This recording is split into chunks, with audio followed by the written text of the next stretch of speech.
So you've got your EP is coming out tomorrow, right?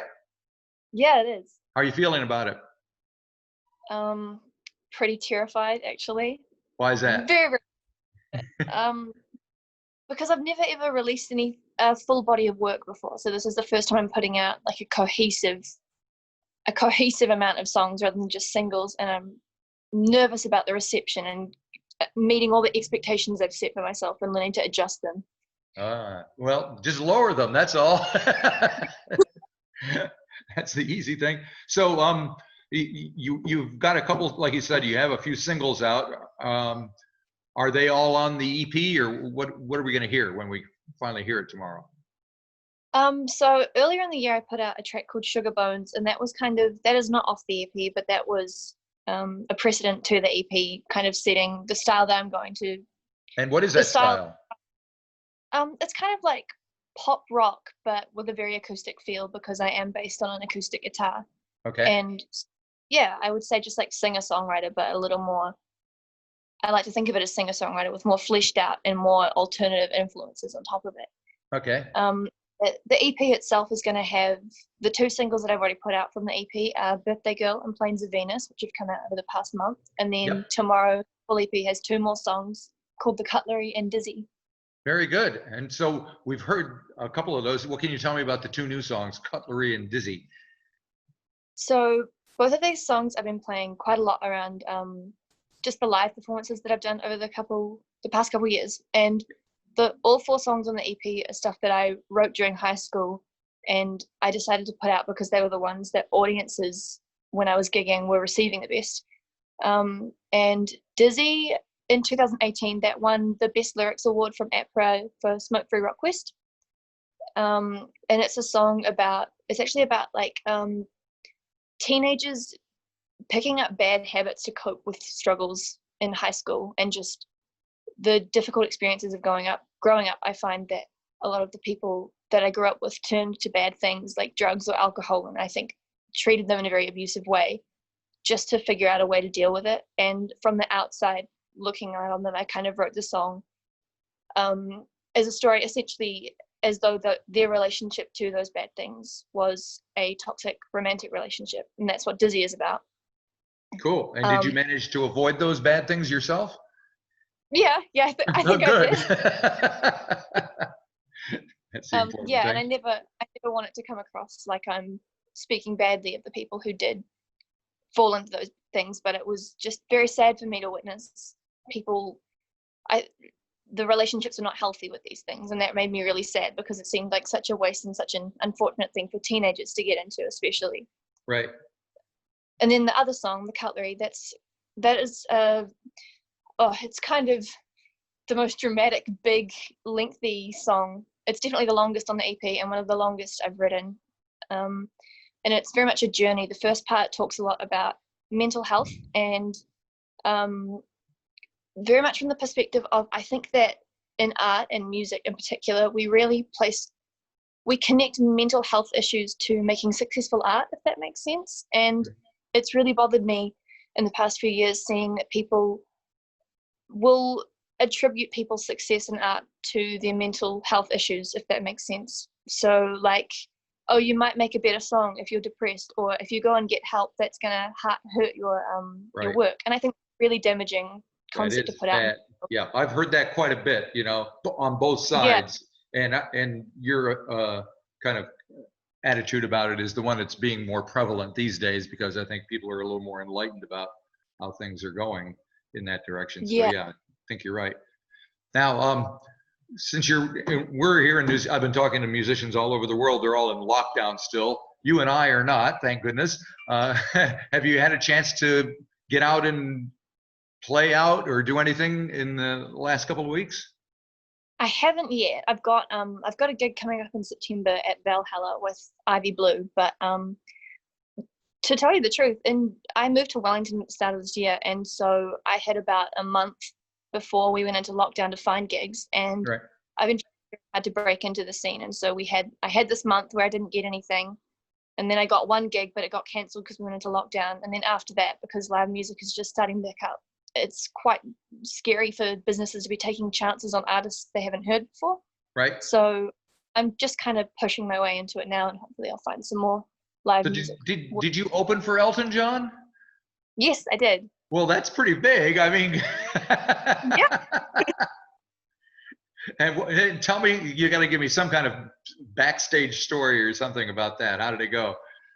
I mean, it was amazing. I don't have any like dramatic backstage stories because I didn't get to meet him, unfortunately, but I did get to, I spent a lot of the time that I had backstage with all the other support acts who I was really lucky. I knew quite a lot of them already quite well. And it was just really nice. We all just kind of hung out backstage. We got free pizza, free orange juice. Free pizza is It was, always a plus. yeah, exactly. It's awesome. Yeah, and just amazing to play for that many people because it's definitely the biggest crowd I've ever played for. Yeah, there must have been a lot, thousands of people. So what was going through your head when you were on stage and you were doing your thing?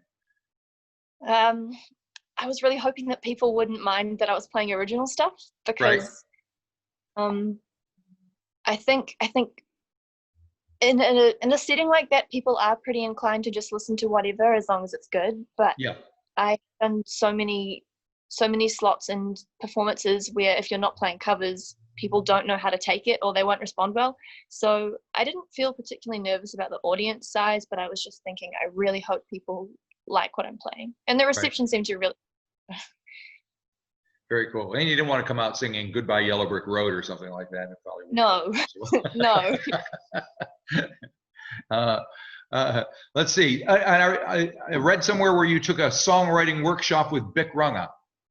Yeah, I did. That was last year, and it was run by the Christ Arts Centre. Yeah. And what did you learn? How was Beck, and what did you learn from that?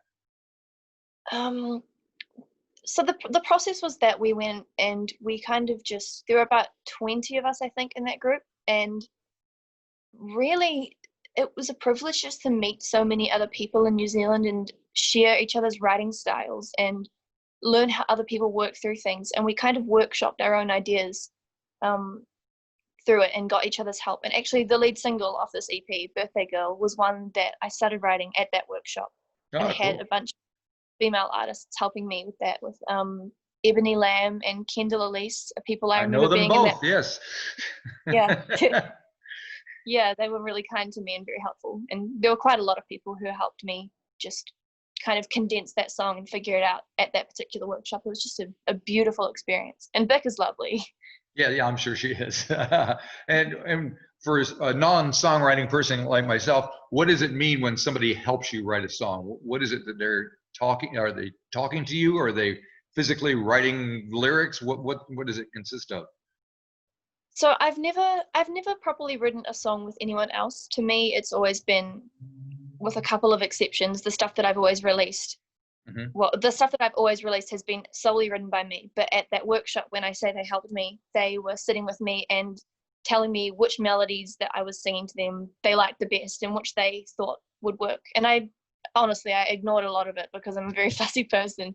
But also I took a lot of it on board. And so things like condensing down the main chorus melody, and they were telling me what parts they wanted to hear repeated and things, and just kind of giving me advice for me to take on or ignore as I pleased. And it was definitely very helpful to do that. Right. So now you're in Wellington. Have you met up with any like-minded musicians there that you kind of are connecting with? Not quite, because I don't know where to begin. I definitely intend to. I really hope that when I start playing gigs here and start to get to know people better, that'll happen, and I'm sure it will. And you need to come up to Auckland because we got quite a few of them. Well, you mentioned Kendall already, so she's up here. And yeah, have you played up here at all? No, I haven't. You have to come down to the wine cellar or someplace like that. And yeah. We can come and see you. So, so the record is out, the EP, the files or whatever are out tomorrow. What is your plan in the next couple of weeks to get things rolling? Lots of interviews to put out there, and hoping to do a couple of live stream gigs, since it's a little bit harder for me to do physical gigs right now without the fan base and without the places to actually access. Definitely want to do that. And then I have a lot of behind the scenes stuff I'm also going to share. So my band and I filmed the whole process of us recording the EP, and so I have a couple of videos to share. Yeah. And what's who's in your band and what kind of instrumentation is involved?